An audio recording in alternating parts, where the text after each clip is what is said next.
Hey everyone, and welcome to the third Helpful Villagers video. In the last video we took a look at the lumberjack profession, and now we're going to take a look at the miner. And as you might notice, I'm on a different world than last time. And that's basically just to show another type of village that this mob will work with. And if you remember from the first video, before we can actually change our villager's profession, we need to build a guild hall first. And again, to do that, we're just going to take a building. It could be any building that's inside the village and has a door leading to the outside. So it could be any one of these naturally generated buildings, or it could be a building that you build yourself. And once you have the building you want, just going to take the item frame, place it next to the door, and then take the tool you want, in this case a pickaxe since we want a miner guild hall, and put that on the item frame. And again, this could be any orientation on the item frame, and you can use any quality tool. So now we can change our villagers into miners. But before I do that, I'm actually going to place this pickaxe in his inventory. That way he'll have one when he changes into a miner, and he can just grab it and go to work instead of looking for a pickaxe. And also, one thing you might want to do with the villagers is, when they're starting out, give them some solid blocks, and that's because, as you'll see in a minute, they'll actually use solid blocks to help build their mine shaft to make it more sturdy and easier to navigate. So go ahead and change him into a miner. And now what he's doing is he's just picked some random point that's outside of the village, and he's heading toward that point, and once he gets to it he'll start digging. So like with the lumberjack, you don't really have to worry about him digging any holes in the village, because he'll always do his work outside of the village. So he's just on his way to this random point that he's picked. And while he's on his way, if he passes over any stone or ore blocks that are on the surface, he'll actually start digging there instead.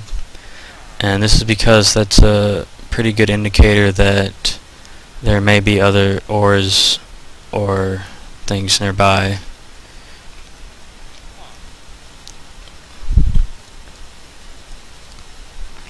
So you see, it's taking him a little while to get over this ledge.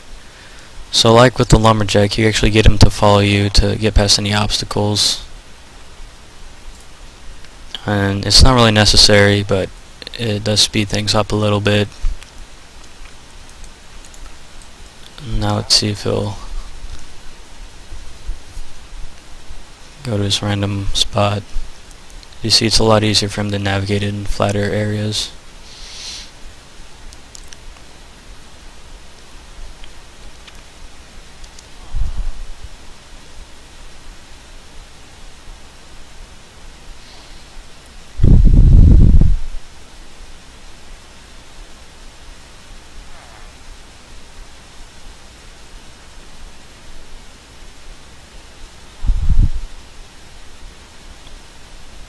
Alright, now he's finally found the spot that he wants to start digging at. And as you see, these dirt blocks have popped up because he's actually taken it from his inventory and placed it there. He's replaced the sand with the dirt. That's just because when he digs down, he won't have any sand fall on him, and it'll allow him to climb back to the surface without getting stuck. Also, as you might see, he's digging downward in this sort of spiral pattern, and that's just so he doesn't run into any hazards like lava or some deep pit, and also makes it easier for him to get back to the surface. Now, as you just saw, he found some iron nearby, and he went ahead and mined that out. And it looks like he's also found some other type of ore over here. So what he's done is he's sort of branched off from this main mine shaft that he's making, and he's gone off this side tunnel and mined some more that he's found over there.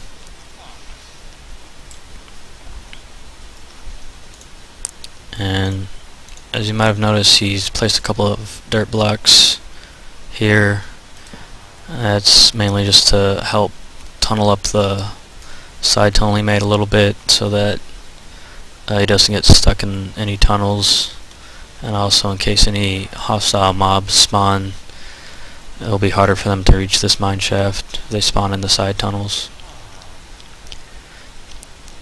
So he's branched off again, mining some other ores.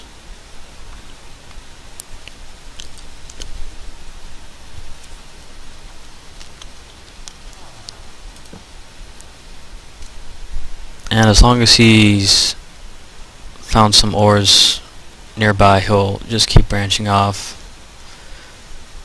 until he hasn't found any more, and then as you see he's returned to the main mine shaft and blocked off the side tunnel a little bit more.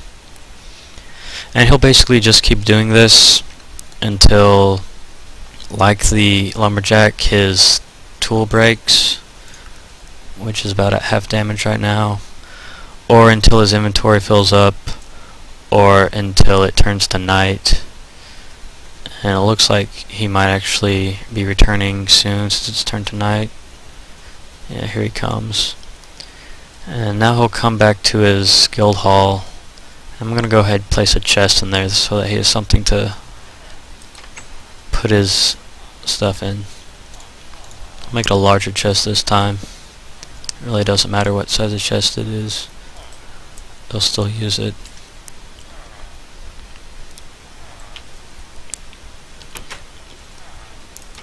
So he's coming to the guild hall.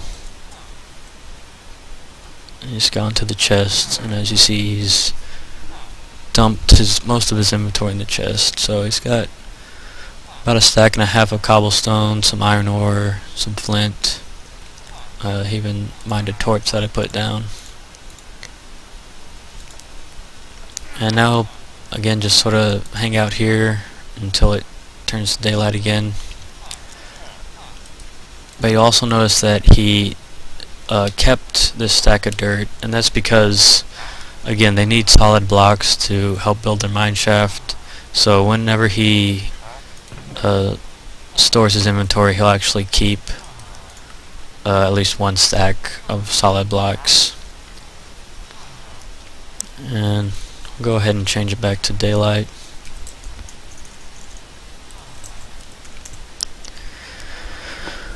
And now he's coming back out.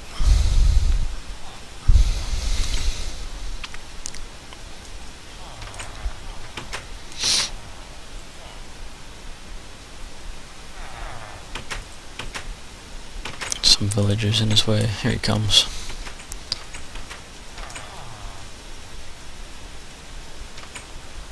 He's just trying to get around this building. There he goes. And again, he'll just return to this mine shaft and start digging down. Might take him a little while to get there, so I'll just have him follow me for now. Speed things up a little bit.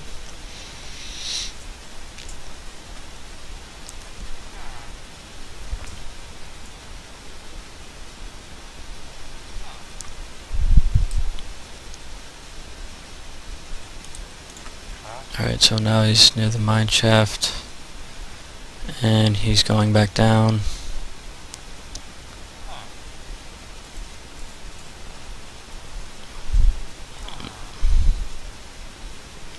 Here he goes. And he'll just go all the way down to where he left off and start digging again.